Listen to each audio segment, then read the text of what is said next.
Hi guys, Walker Dad here. First up, apologies, another late video.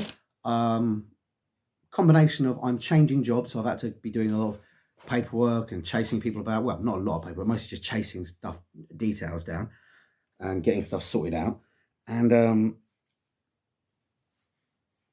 and it's been fireworks nights. I say nights because it ranges from like the whole 2 weeks at least around firework night.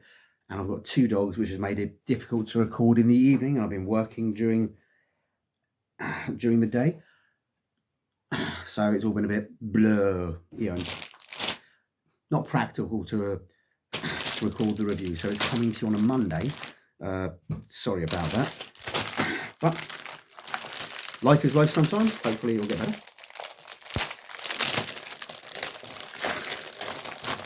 There have been various other problems, but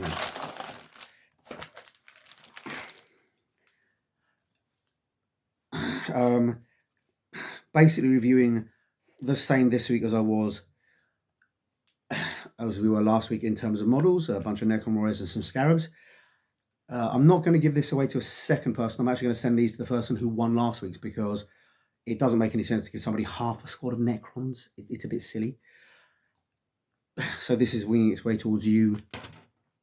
Person whose name I completely remembered until about 2 seconds ago.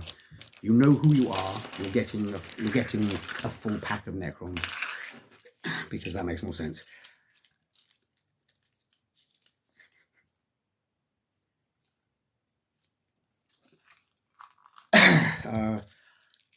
Them and the Overlord will be winging their way shortly. I've just been waiting for money to come in. It's getting close to Christmas. We've had to be buying things for my kids, and I love them more than I love you guys. No, I don't. I'm saying that for the purpose of it. But also, money is a little tight at the moment. Obviously, the prices of everything's gone up.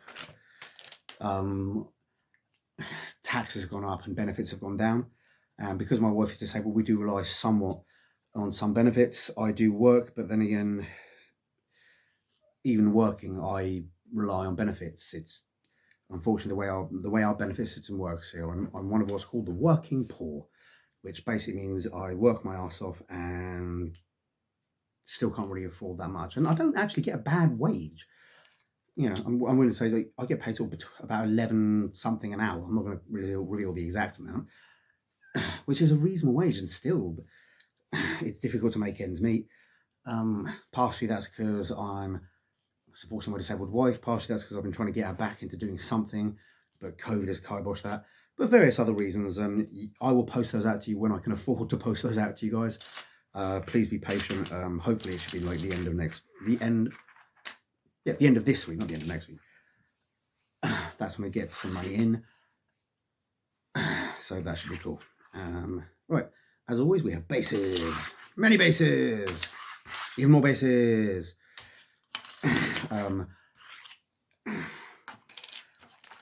The Scarabs, and again,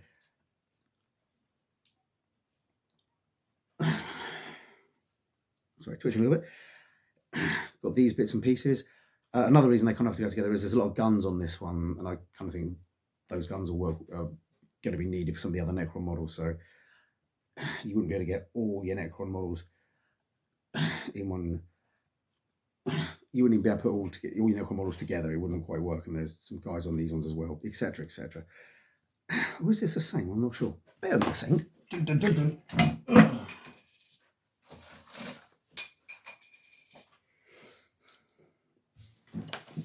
Base is dropping everywhere. I mean, they both have guns on them. I'm not sure how spread out they are, but they are. Yep, they're the same ones. They appear to be. Yep, they're duplicate. You can kind of see that if I line them up properly. They are the same thing.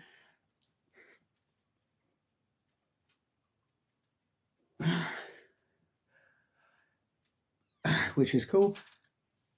But together they give you a full squad of Necrons, which is nifty, and some Scarabs, which is also nifty. which does confirm what we thought last week, that it's 13 miniatures in total, not 13 miniatures with this issue, which is what it says.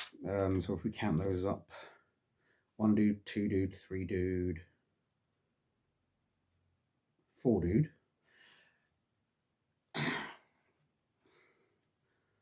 1, 2, 3, 4. Yep, definitely 4 guys.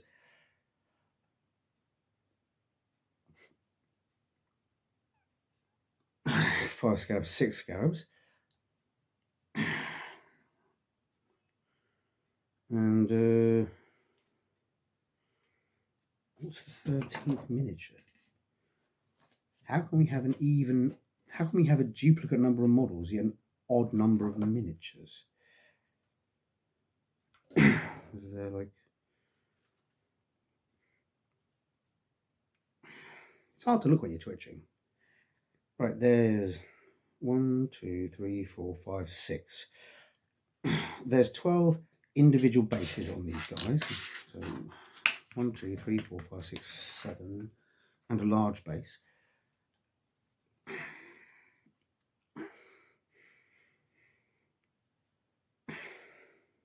How can you have a duplicate? Where's the half models? I'm trying to work that out for you guys, because it does say it says 13 miniatures with this issue, and it said 13 miniatures on last issue. That's clearly not the case.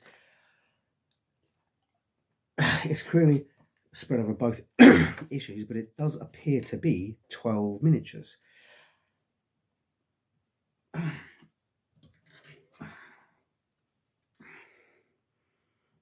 One basic scarab, 2 yeah. 4 guys on each. Sorry, 4 Necron Warriors on each sprue, giving you a total of 8 Necron Warriors. 2 bases worth of scarabs on each sprue, giving you 4 scarabs, giving you 12 in total. I cannot see where the 13th miniature is. It has defeated me. See, there's the backs. So the main thing I'm looking for is another set of legs or another scarab, because that would allow you to create a 13th miniature. No. If anyone figures out where the 13th miniature is, please drop a comment in below and let me know, because I can only see 12. Admittedly, I'm very tired, which is another reason I'm changing jobs. So many reasons to change jobs, none of them massive, but all of them important.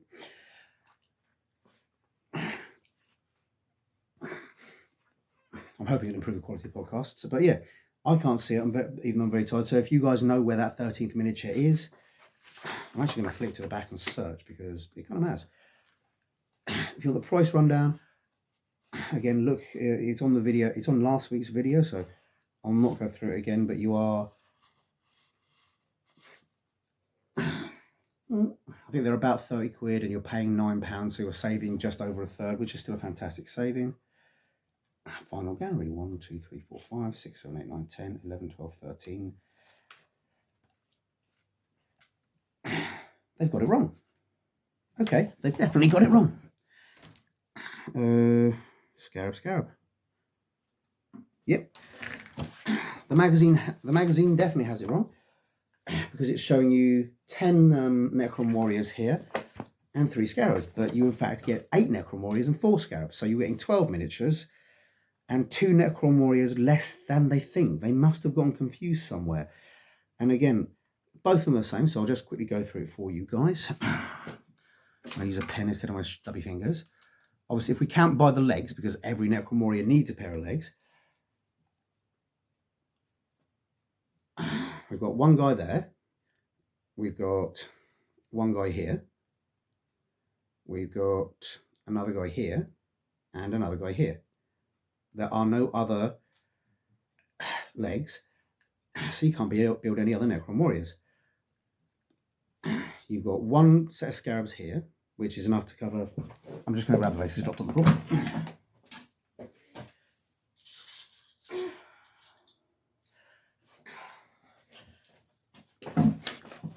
Which, if I hold the base up, I'm just going to put a bit of paper behind it, so so you can kind of see it better. But if we look at the scarabs, that's enough scarabs for one base. And if we look at the scarabs they're showing, we can see that's the right amount of scarabs for a base. So you've got one set of scarabs there, and another set of scarabs here, giving you 2 sets of scarabs. And again, it's exactly the same. Helps to hold the hammer up. We can see one guy with legs. Did I get upside down? No, upside down there.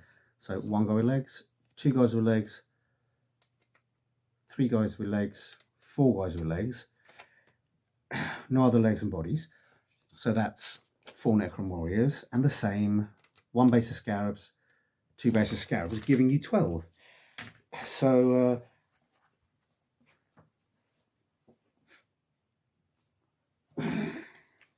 a confusing mistake on behalf of Hatchet Works, but worth noting, you're not getting 10 Necron Warriors and 3 scarabs. You're in fact getting 8 Necron Warriors and 4 scarabs, because that's how these sprues work. So, you know, if anybody was expecting that many Necrons, apologies. I'm wondering if they were working with an old or a different pack, or what was going on there, but you're still getting a squad of Necrons, and it's still pretty cool. Obviously, it's not 13 miniatures an issue. It's not even 13 miniatures between the 2 issues. It's 12 miniatures. But that was still the contents of the box we looked at last week in terms of price comparisons. So you're still saving over a third, or about a third or more, in your price. Well, more than a third, yeah, in your cost. And you're still getting pretty fantastic value for money. And still, again, pretty awesome miniatures. So yeah, to anyone buying these 2 sets of magazines, it's still worth it. It's still a cool set of magazines, despite the errors, which I think, yeah, also goes to sort of show that whatever the errors were, they weren't malicious errors. Hatchet Works Jeff made a mistake. Or 40k, or no, sorry, or Warhammer /GW /Sizzle miniatures, whoever supplied them when the numbers did. Maybe it was an old box set stats that they supplied. C'est la vie. Anyway, again, signed by our Tomb Lord Ian. And on the first page, we've got Ultramarines, weapon and war gear names.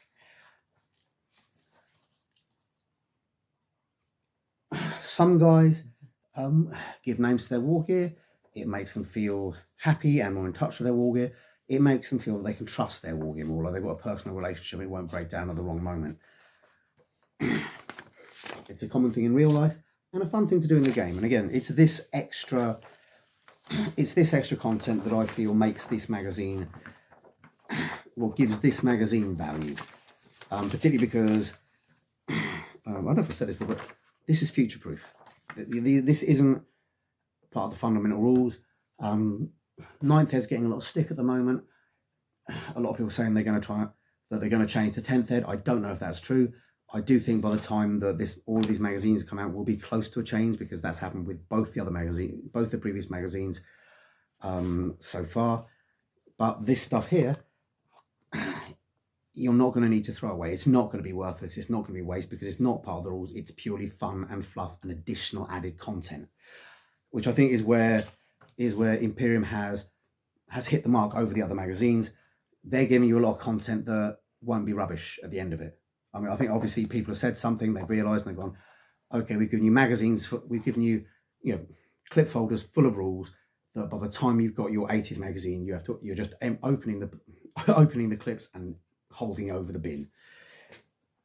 With this stuff, because it's completely value-added content, very similar to the original White Dwarves used to be, well, not the original, but when they were GW's things apart, instead of being a D&D magazine, they used to give you awesome stuff like this.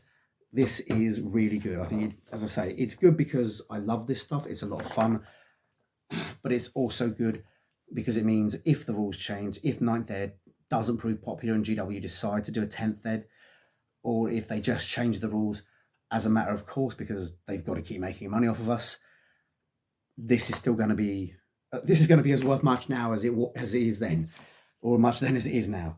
So that's whatever value you ascribe to it. If you think this is worthless, it's going to be worthless when they replace the rules. If you think this is awesome, it's going to be awesome when they replace the rules, because it's not part of the rules. Pure value-added content makes me very happy. But yeah, so I give you a couple of examples. They've got a D33 here, which should do two D3s, which isn't actually a D33. I don't know what it is a D of, but you know. They call it that. In theory, D33 would have 33 sides. I have no idea what that would look like. But if we take 22, you've got the bulwark, and then 11 of the suzerain.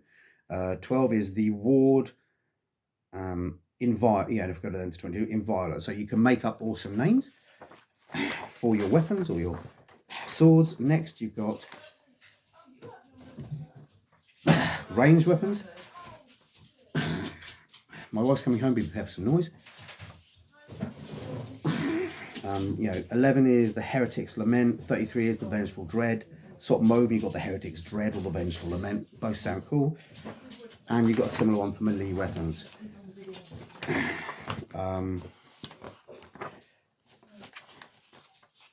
Next, you've got some descriptions of the ranged weapons, telling you, again, this stuff is more stuff that will retain its value, and that value is whatever value you ascribe to it. You've got a bit of fluff behind Bolt, Plasma, Melter, and Flamer. I'll read the Melter one out at random because it's a good example. Melter weapons are designed for use against tanks, fortifications, and other heavily armored targets. These weapons work by causing a fusion reaction using volatile gases. My bum works like that too.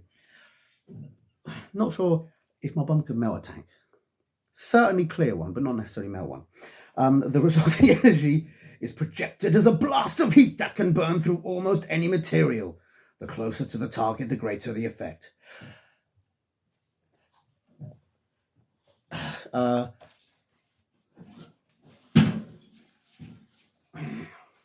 Basically, it's a slightly longer range cutting torch designed to cut through materials. Ironically, plasma weapons used to be very similar. At the moment, it says plasma weapons are energy weapons, but it also says they fire pulses of superheated matter shots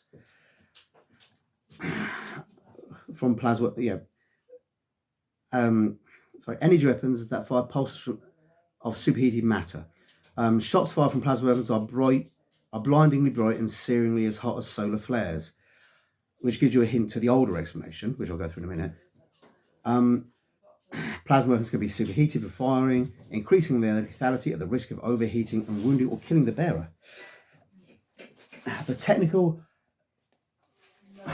term for plasma is superheated ionized gas. The reason it says as hot as a solar flare is because a solar flare is plasma. Plasma guns basically fly pulses of superheated ionized gas, which it technically is matter, whereas melter weapons fire a stream of it. One makes kind of a splash and melts a bit, the other you keep firing and it cuts through until it gets through. Melter weapons in some of the backgrounds were actually originally designed as a poor man's plasma gun or a safer version of the plasma gun, but because they use different gases and because their performance is very different, they're classed as a different weapon, which is fair enough. A machine gun and a howitzer both fire projectiles, but no one would dream of pretending they were the same weapon. Next, we've got auto weapons and las weapons. Volko weapons, which I'm interested in, and grab weapons, because those guys aren't things that the Space Force got until the last editions. I'm not even sure then. They're all very awesome. A lot of people see these on the models and ask what they are. They're melter bombs. The reason they're bigger, and here than, for example, a plasma grenade or a concussive grenade, is because they actually contain a large amount of gas that heats up. And gas takes up space. All they do is they literally just heat up. The gas goes like a splodge and melts through shit. They're magnetic. You hold them by the handle, you slam them against something as you're running past, and you blow a hole in the tank. They're awesome. They're awesome. And they used to be one of the Space Wolf specialities, because Space Wolf pack leaders were wolf guards a lot of the time, and therefore they could, the packs could take a plasma mine or plasma bomb, and the leaders could also take a plasma bomb, meaning you could run past the tank, whack two melter bomb rather, whack two melter bombs on the side of it in the hopes that one of them would do damage. So that's all pretty cool. A lot of these you won't necessarily see heavily used by the Space Marines, but they are wicked nonetheless. Yeah. Next we've got Necron Legions. What I use a lot of the time whining about these, I'm speeding a bit. Just going to read the blurb. Drawn from the lower levels of Necron society are their vast and unrelenting legions. Formed of several different types of Necron, the legions are the core of the Necron armies. It is beneath their grinding advance that the Necron mortal foe shall fall. They're basically the peons. Basically, they a lot of them don't even have free will or any kind of artificial intelligence. They give me a second, guys. It's very difficult to concentrate. Sorry, can I have a second? Yeah.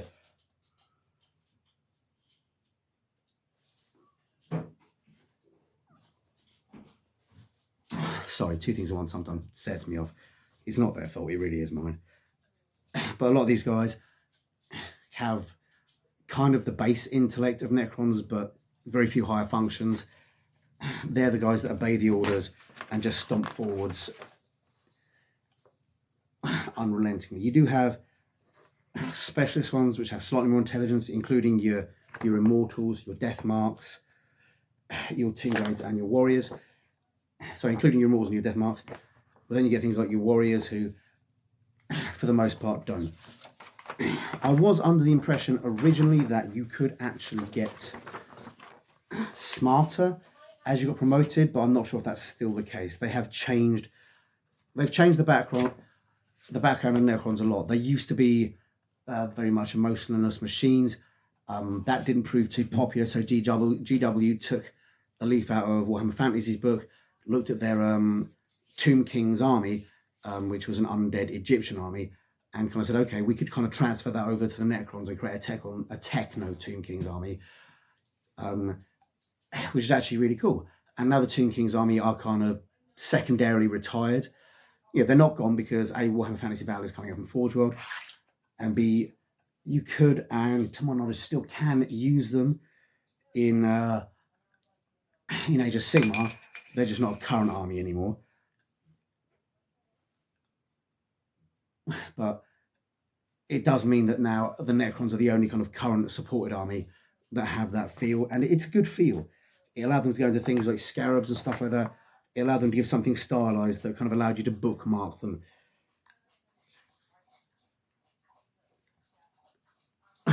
And if there's any people who are Egyptian out there, I don't know if it crosses the line of cultural appropriation or minor league racism. It's not for me to judge. Maybe you guys can let me know if any of you find them vaguely offensive, but near as I can tell, they're loosely enough based and they're different enough to not really be a mocking or a copy of Egyptian, just something that's inspired by ancient Egypt. So, yeah, I think they're cool. Maybe I'm wrong. We've got the how to paint guide, because you had the how to build previously, and this is giving you a lot of examples on how to paint the Necrons. This does seem to be taking a larger portion of the magazine than in previous iterations. And here is the last page, telling you what they should look like and telling you how many they have. But as we have discussed in length at the beginning of this video, it's wrong. It's wrong. You have no idea how much it bugs me when they make mistakes. Yeah, at the same time, it really isn't a malicious mistake by the looks of it. It's just they must have had the stats for an older box set or something.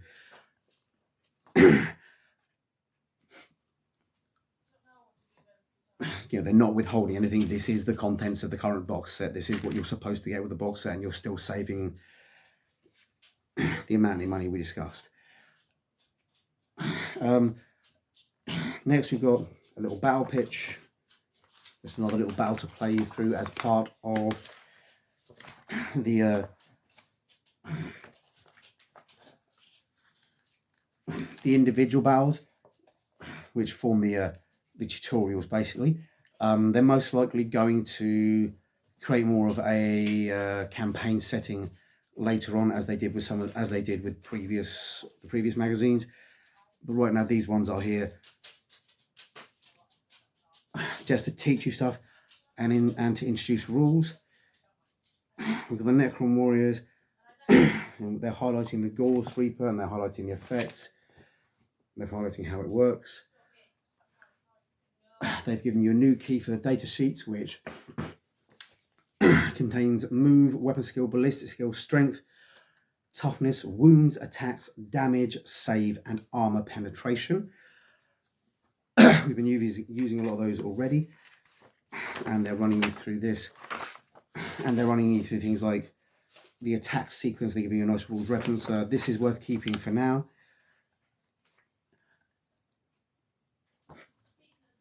And it is worth reading.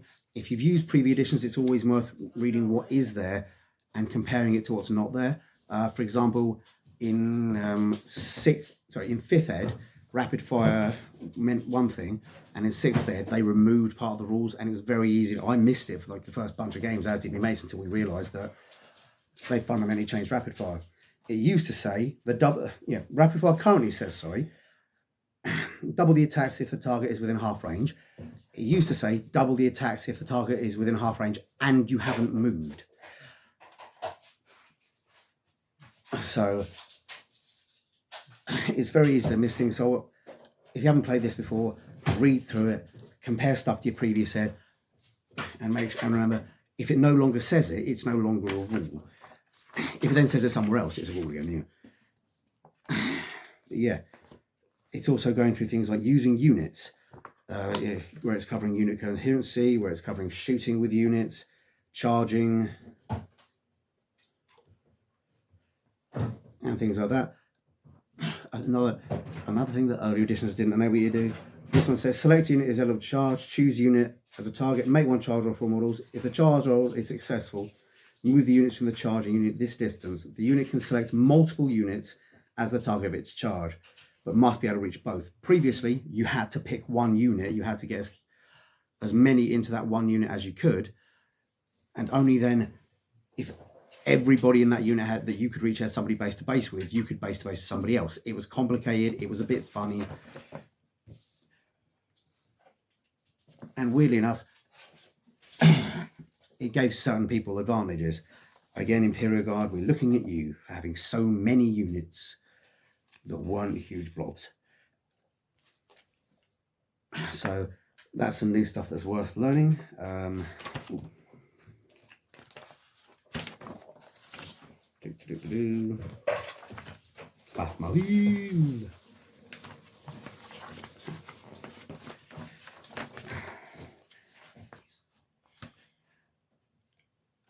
And then it's going through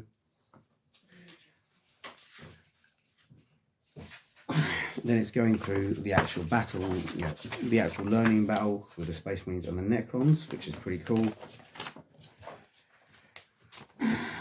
Then again, standard inside. Look at the stuff. Get advice from your local stores, get involved online, and have a poke around the lore. Okay, now the bit I know a lot of you wait for. Next week. So next week, I should hide the week after. Next week, we've got the Psyker. That's about 20 odd quid's worth of model, as most individual models are at least 20 quid, and a brush. So you're going to be saving money on that one. I'm really looking forward to that. That is the Stealth Psyker from the newer box set that contained like the hand-to-hand intercessors and stuff like that. And then the issue after that, we've got, well, actually what's going on is you've got Primaris Librarian, Paint Me a Librarian, and Wield Psychic Powers. So you have some psychic powers to play with him after that issue, which is awesome. I think due to weird circumstances, it's going to be like my 4th Librarian. Yeah.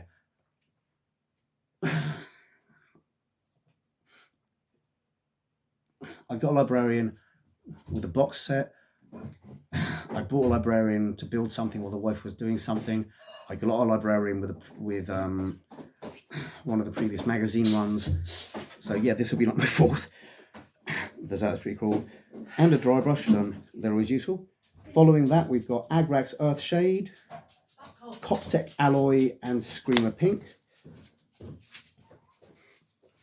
as paints. Weirdly, no brush with those. You'd have thought they'd have put the brush with those.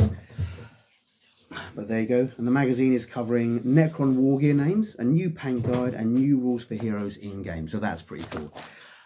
Again, sorry about the delay. It's been a bit busy. To be fair, I've been a bit depressed.